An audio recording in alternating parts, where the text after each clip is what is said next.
He lied about being jobless, but his wife and side chick had the last laugh. When he walked through the door, he ushered in an air of heaviness. James enters the house slowly, dropping his briefcase by the door. He's still wearing his crisp navy suit, but he's undone his tie and loosened the collar. His face is a perfect storm of exhaustion, sadness, and barely contained frustration. Anita is in the kitchen, stirring a pot. She turns when she hears the door. James walks in silently. He doesn't speak immediately. He slumps onto the couch, buries his face in his hands. In a low, broken voice he laments through his hands, "Anita, they let me go today." Anita walks over, drying her hands with a kitchen towel, concerned. She is a very compassionate wife and she softly asks, "What?" "James, what happened?" James looks up, eyes glassy but dry. He leans forward, elbows on knees, clasping his hands tightly like a man holding the weight of the world. "They said they're downsizing. Budget cuts. I saw it coming, but I thought maybe, just maybe, I'd survive it." He exhales shakily, while slowly shaking his head. Then with a bitter laugh he says, "After 10 years. Just like that." He avoids eye contact, with his wife perfectly timed to look ashamed but composed. The actor in him shines. Anita kneels in front of him, gently touches his hand and says, "Oh, James, it's okay. We'll get through this. I'll pick up more shifts until you find something." James finally looks her in the eye. There's a flicker, 1 second too long of silence. Guilt? No. Satisfaction and then pride that he quickly buries. "Thank you. I don't know what I'd do without you." When he's pretending, he's extremely convincing. His devastated face would fool even a seasoned therapist. Eyes cast down, voice slightly hoarse, shoulders slumped just enough to look defeated. What Anita didn't know was that the job wasn't gone. He wasn't fired, let go, or laid off. He still was working at the same place with a good position in accounting as he had been for the last 10 years. The suit wasn't a disguise of struggle. It was the costume of a liar. And behind that handsome face was a man about to use her love for his gain. James promises that he will start looking for something else immediately and he will not be a burden on the family. He gets up early every morning, gets dressed in a sharp business suit and goes out to look for a job. Anita sees him leave every morning. He is so devoted. She is sad to see him going through this, but she is proud that she has a husband who is a go-getter. So devoted. In his fake job hunting, James makes sure he can get off from work early enough to get home before Anita, changes into casual clothes and pretends that he didn't have any success day after day. What he is really doing is using her, making her spend everything she earns on the family and household while he banks all his money. Soon she gets a part-time job in the evenings at a pharmacy near the city center, and that is when he takes his cheating to a whole other level. While she's working a double, he is living it up at night with his side chick that he used to only meet at lunch. James is planning to pretend not to have a job until he saves up an entire year's salary. Then his plan is to leave his devoted wife. She's too nice. She's boring.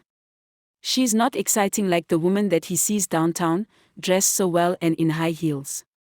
At home, in the bedroom, James begins to refuse Anita, saying that he is too depressed over his job situation when really he is exhausted from his double life and side chick. After being depressed for a while, he then starts to say that their financial situation is getting desperate and he wouldn't want to bring a child into a situation like this right now. Anita is younger than he is and these are precious childbearing years for her. But James does not care. He is planning his exit. The alarm clock sounds. Another day of job hunting. He got up, showered, got dressed and kissed his wife, Anita, goodbye and tell her, "Wish me luck, darling."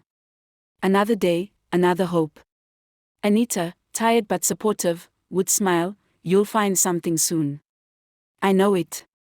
To the outside world, James was a man down on his luck. Laid off unexpectedly. A victim of economic hardship.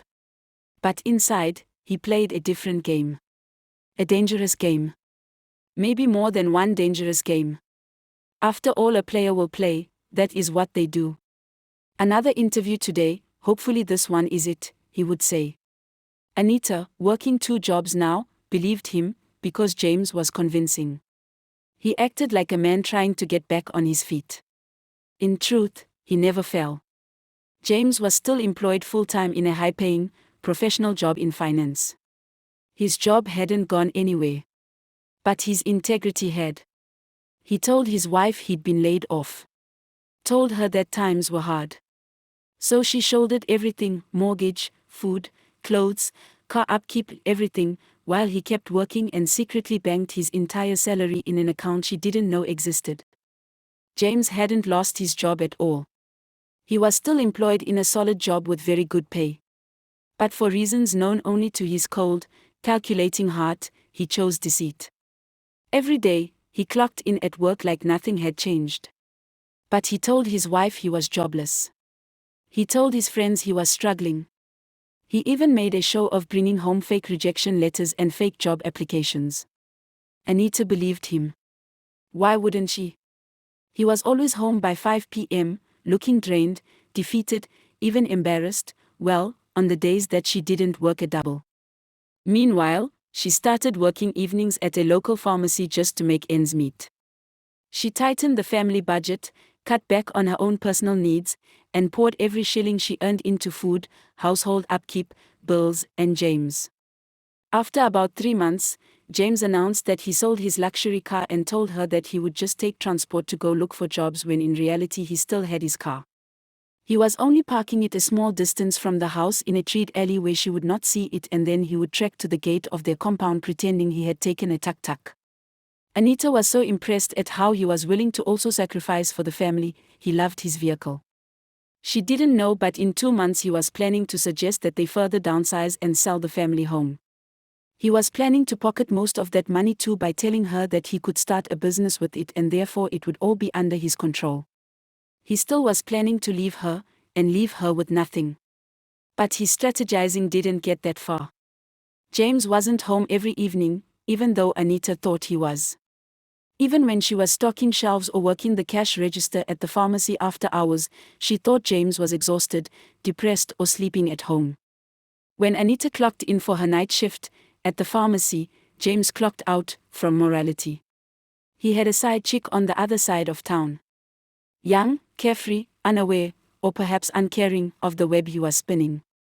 Expensive dinners, hotel stays, flashy gifts, paid for not by his salary, but by the suffering of the woman he had vowed to love. And his plan? It was simple. To do this for 1 year.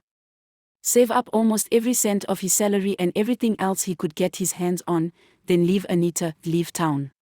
Leave the country, even the continent. Just walk away, pockets full, heart empty, and live it up. But the thing about lies is, they eventually trip over themselves. Anita began noticing things. How was James never out of airtime? Why did his shoes never wear out like someone walking all day? His clothes weren't any different, they weren't sweaty for being out in the hot Kenyan sun, it's the dry season for goodness sakes. His shirts and everything were the same as when he worked his office job. She knows, he's worked there for 10 years and they've been married for 12 good years. She didn't work at the part-time job every night, so how did he look as crisp when he came home as he did when he left? One evening, after her day job, she came home earlier than expected, not planning to go to the part-time job. And James was not home. His old work ID card had fallen on the floor and was just hiding under the bed. What was this doing out? She thought to herself, he hasn't needed this in months. And why was he even keeping it after the way they had treated him? Upon looking closely, she saw that it was not his old ID card. It was an up-to-date card, it had just been issued last month and it is where James had always worked.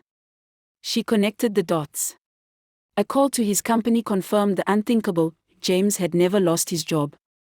The operator asked respectfully, "Shall I ring his office, Ma?"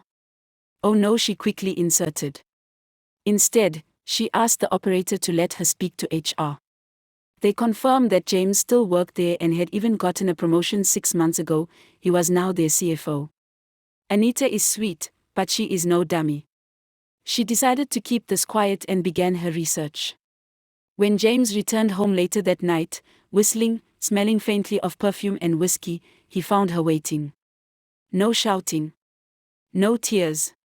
Just her calm voice, "Hi honey." "Ah hi. Your dinner is on the dining, once you get showered, come on down." "Oh, I've had such a day. I think I'll pass on dinner and just get showered and go to bed," he said. He had eaten a luxury meal with Jasmine, his side chick, not 3 hours ago. Anita would only have ugali and vegetables. They had cut meat out of the budge months ago. "Okay, James. I'll just tidy up the kitchen and I'll be up." "Oh honey, don't rush yourself, I'm sure I'll be passed out by the time you get upstairs." "Okay," smiled Anita. "Good," she thought to herself, "let him pass out." She tipped upstairs to their bedroom and heard slight snoring through the door. He was solidly asleep now. Downstairs in a lower desk drawer she knew he kept locked, she got a small knife from the kitchen and broken into it. Then she started looking through papers until she found a treasure trove of information. First she gasped, but then the silence that followed was deafening. Anita was not going to let this man break her. She gathered all the information she could and then took pictures of it and put it all back. When she closed the drawer, it locked itself again. Mission accomplished, she put the little knife back in the kitchen. She needed a lawyer. She'd been paying for everything, using every cent she had for months and months. Did she even have enough money to get a lawyer? She did not think so. The next morning Anita got up very early, about 2 hours before James' alarm would sound. She decided to take a walk to clear her head. She needed to pick a few things from the market anyway. She walked a different route to the market this morning and she saw what appeared to be James' Range Rover. She looked to see if he had sold it to a close neighbor, but there were no houses near where this car was parked and there were no other cars nearby. It was as though this car was hidden among some trees. While it's an okay neighborhood, it caught her attention because you don't leave a car this nice out on the street. Someone could steal it. "What?" she exclaimed to herself. She had that car key on her key ring and clicked, the horn sounded, the lights flashed. She knows that license plate number. This is James' car. He said he sold this months ago. He never sold his car. He's playing poor all this time while she works her fingers to the bone. And has spent every cent she has earned for this past year. She climbs into the vehicle and hears the faint buzz of a cell phone in the console. She opens the console, sees the phone text and reads it. "James, I really need you to pay my rent this month. I had to spend all the last money you gave me on upkeep. So another 3 million should cover it. Please, baby. Okay, call me and let me know." "What? 3 million? Who is this woman?" "Jasmine." "Who the hell is Jasmine?" "Okay babe, see you later this evening." Anita pretends to be James and answers the text. "Jasmine, I won't be able to send you any money this month. I'm sure you can get it from someone else." Anita deletes the message she just sent and gathers all the other information out of that phone that she can. Then she has a brilliant idea. James said he has sold his car, so she will sell the car herself and keep the money. Who will he tell? Who could he tell? No one. She decided she'd never again fooled by a man who smiled by day and deceived by night. And she made sure to ask the lawyer to look into all of this financial misdealing that James was doing. Meanwhile, back at home, Anita began noticing more oddities. Strange debit alerts. James' weird behavior when she asked about the family savings. He tried to explain it away that he was using it on transport to look for jobs every day. One morning, as soon as he left, she finally went through his closet and in a duffel bag with a false bottom she found more documents, starting with a hidden bank statement, a brand new account in his name only where it looks like all his paychecks were being deposited into. Well, that was his salary before his raise to CFO. He must be living on the difference and still saving. Well, the car would be sold tonight, she said to herself. We are going to tear his little playhouse down. There it was. Nearly a year's worth of untouched salary. In a local account solely in James' name. And if that wasn't enough, there was an offshore account with millions of USD in it. That was the moment she stopped crying and started planning.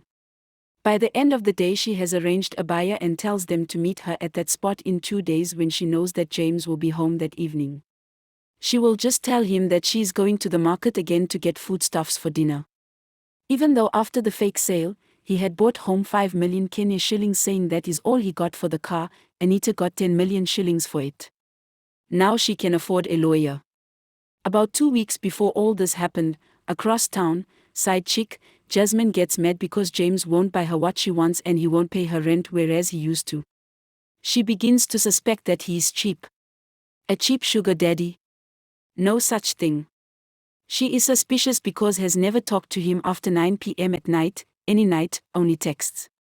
She is also suspicious because she never comes to James' house, so she follows him one night after he leaves her house. Why is he parking his car and then walking to that compound, she wondered, but got out of her car and followed him on foot. She sees his wife and puts it together that he is married. She can't believe her eyes, so a couple of nights later, she comes back to this location after he leaves her house and it is confirmed, this must be his house and his wife. James had never said he was married. He had told Jasmine that they were going to get married and travel the world and that he owned a villa on an exotic island. The final find was those papers in the duffel bag. Offshore accounts in the Seychelles with nearly 30 million, not KSH, but 30 million US dollars. How does James have this much money? A villa also in Seychelles. When did he get this? When does he go there? This can't be him planning a surprise for her, can it? Anita worked harder. Picked up evening shifts. Came home tired and worn. And every night, James pretended to be just as exhausted from job hunting. Anita began to pretend also. She pretended that she believed him. Except he wasn't exhausted. He was busy, entertaining his side chick, Jasmine, on the other side of town. When Jasmine had followed James, she watched him park his Range Rover on a street under some trees. Then he walked to a modest compound. The gates opened, he greeted and kissed a woman. Laugh. Her heart dropped. He was married. Jasmine was angry, but not just for being lied to. She felt used, manipulated. Worse, he still thought he was playing her, but he would soon find out. Jasmine started plotting her own revenge. She weighed out her options and then decided on a plan. Instead of exposing him right away, she decided to find Anita, and she did. One night after Anita had found James' car and hidden cell phone, Anita was at her evening job in the pharmacy. She recognized Anita right away from seeing her under the porch light of her own house when she stalked James those 2 nights, and decided to introduce herself. Now, I don't mean you any harm, but my name is Jasmine and I have some information that might be useful to you. Jasmine, Anita repeated. Jasmine, the 2 women looked at one another knowingly. Anita stayed cool. Jasmine was fuming, but not at Anita, that anger was toward James. So she had introduced herself to Anita not to fight, but to join forces. The women agreed to meet the next day at a coffee shop, in secret. Anita was cold. Jasmine was fiery. But both had one thing in common now, they were done being used. Together they hatched a plan. Anita pretended nothing had changed. She smiled. Cooked. Came home early sometimes, catching James by surprise. He continued to play the dutiful but exhausted and slightly depressed husband. Jasmine kept seeing him, playing along also. She asked for something big, a trip. He agreed. She told him her phone had broken and she needed a new one. An up-to-date model, please, she had said. She went to the phone store and bought a new cover case for her same phone to make it look different if he should ever see it, and then she was saving everything she was getting from him. She wasn't going anywhere out of the country with him, but she was preparing for her own future. This man is not trustworthy. They set the trap piece by piece. Jasmine would ask for money for surprise household expenses and James would have to pony up something just to keep the peace. She would make up fake emergency and the ever-popular, "We have no food at all in the house. You still have money from the sale of the Range Rover, right? And you haven't started your new business yet. Oh honey, I just need like 100,000. Each time, James would dip into his precious hidden savings, thinking he was playing both women. Not realizing both women were now playing him. One evening, James came home to a quiet house. Too quiet. On the table sat a folder, bank statements, printed text messages, photos.